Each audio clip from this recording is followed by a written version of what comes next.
And we're back. We're at the Edinburgh International Film Festival, and we are here with the director and the cast of Novak, which has its world premiere tonight at the festival.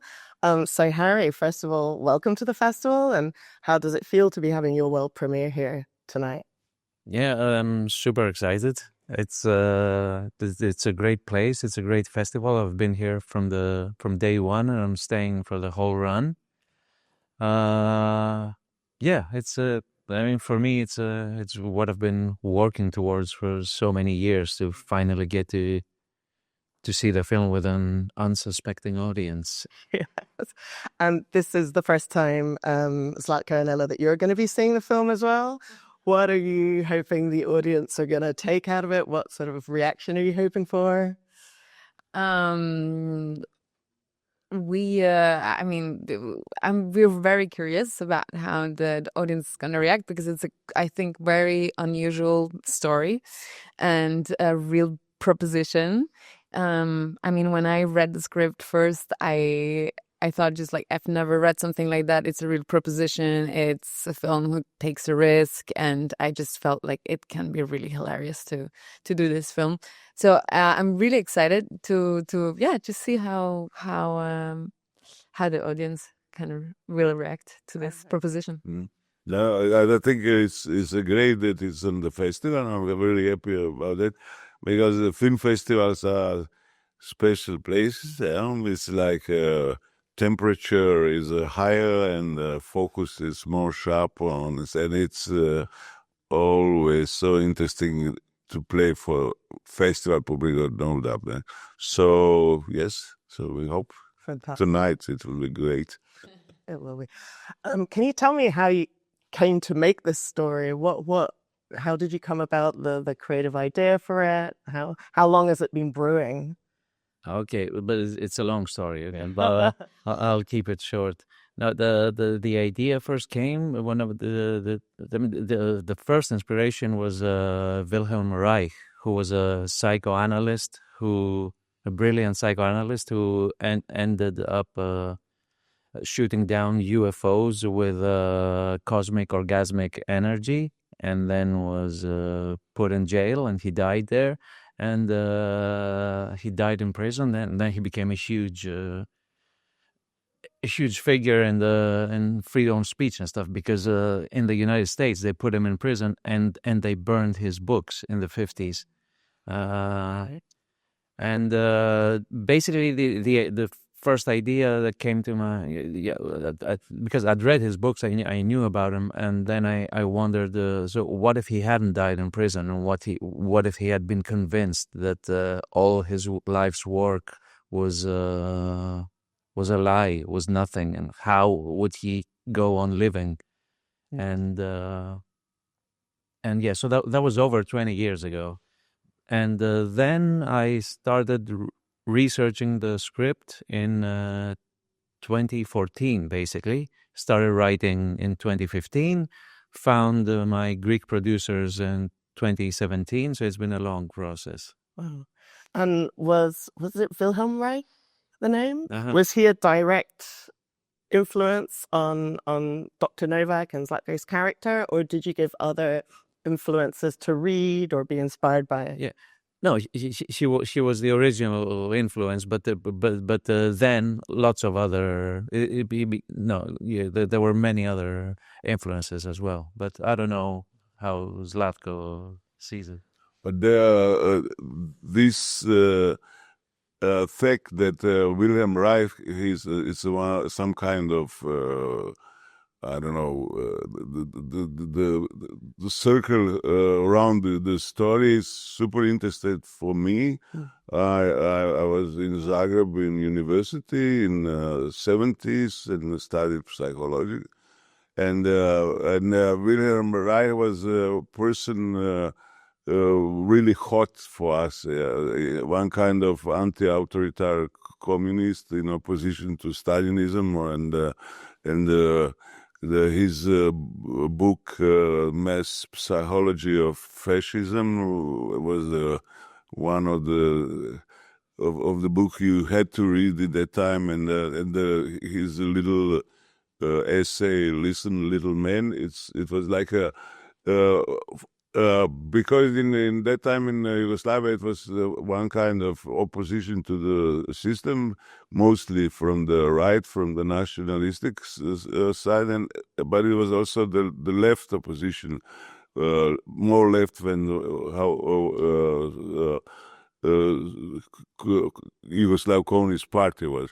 And Reich was one of the center figure, but the end of the Reich was when he moved to state. It's strange because this his theory or more practice about this cosmic erotic energy and his followers, it started to look some kind of the cult phenomenon in the follower, and it's so in I like a artist, like a actor, for me it was a great story because it's some tragical contradiction in the character between vision, anti-authoritarian vision, and the social structure of the group, which is more hierarchical and more authoritarian, maybe in the Reich. Then, so that is the frame of the stories. For me, it had this tragical potential in that, and so for me, I've been catch with this to say yes, and read the manuscript with a big interest. Even our story is pretty far from this stuff what Novak said, but that was for me the focus. I thought about this character. Interesting. Speaking of that dynamic, that sort of cult dynamic, the guru figure, and there's that sort of sexual strange energy as well that's happening as the group gets further and further into the mission. Can you talk about your particular dynamic as both characters, because they evolve quite a lot through the film, and how was it working together?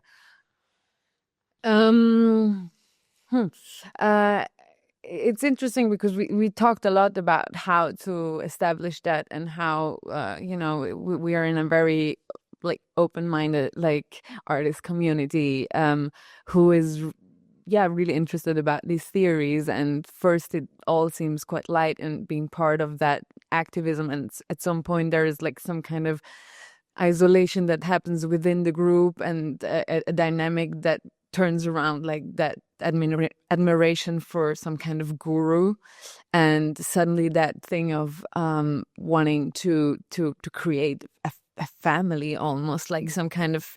And what is interesting is like even the theory that he's talking about, it all seems very like you want to believe in what he's saying, and it all is very seductive and fascinating to a certain point, and then it just goes in a direction that becomes maybe a little bit weirder, and it was very interesting to keep it though on a very normal and human level within that connection, like that it's not something utterly shocking, or it's how suddenly something shifts and seems very normal. And I think that we try to keep that somehow, keep the absurdity of it and the humanness of how something can shift within a group dynamic. I feel like it.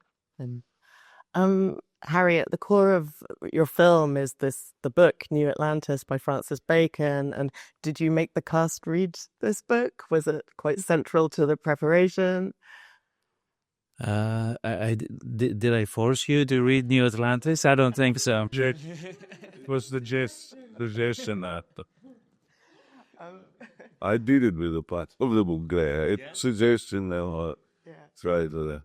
Talk to me about this vision of utopia, because Dr. Novak talks about revolution and being a revolutionary. And do you feel it's even possible in our modern era now to be revolutionary, or are we really destined to just be sheep and destroy ourselves as a society?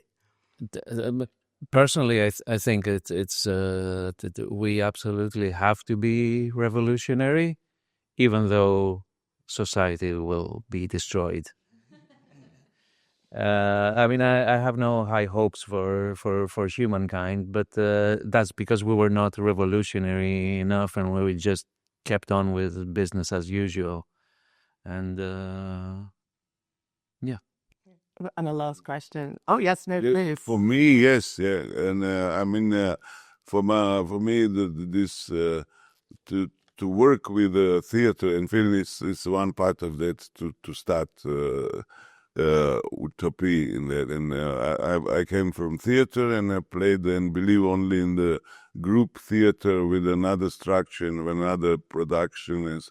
And in one part of my life, I'm an actor in the film industry, which is how its name is interesting. I mean, it can be good, but on another way.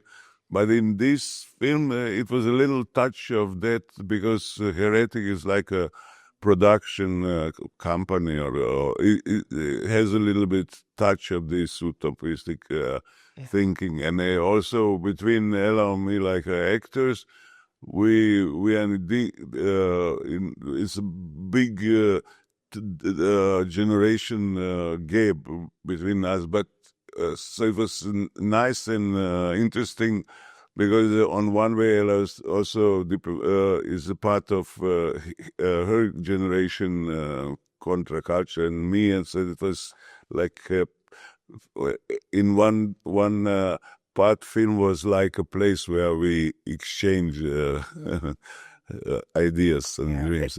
It felt very collaborative when I was watching it, and I had a feeling maybe you probably all worked a bit like a theatre troupe. I don't know if that was the actual creative process on set. Was it quite improvised, or? I mean, no, it was not so much improvised. I mean, the script was there and we really tried to follow it. But I mean, everybody brought its note. And I'm very sad, actually, that the most of the cast can't be here, because they're all incredible. And yeah, I really want to give a special mention that they have every single one has been so special to create this group dynamic, and it feels like we're not all together. Actually, it feels like we represent the rest of the group, but it was a really incredible feeling and experience to feel like also like they chose like people who have all their kind of vision about the world, and I think.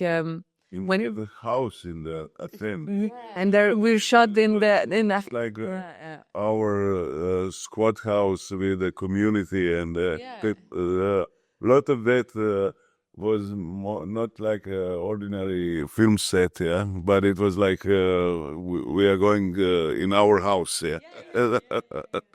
That's really nice. Well, thank you so much for your time, and enjoy the premiere.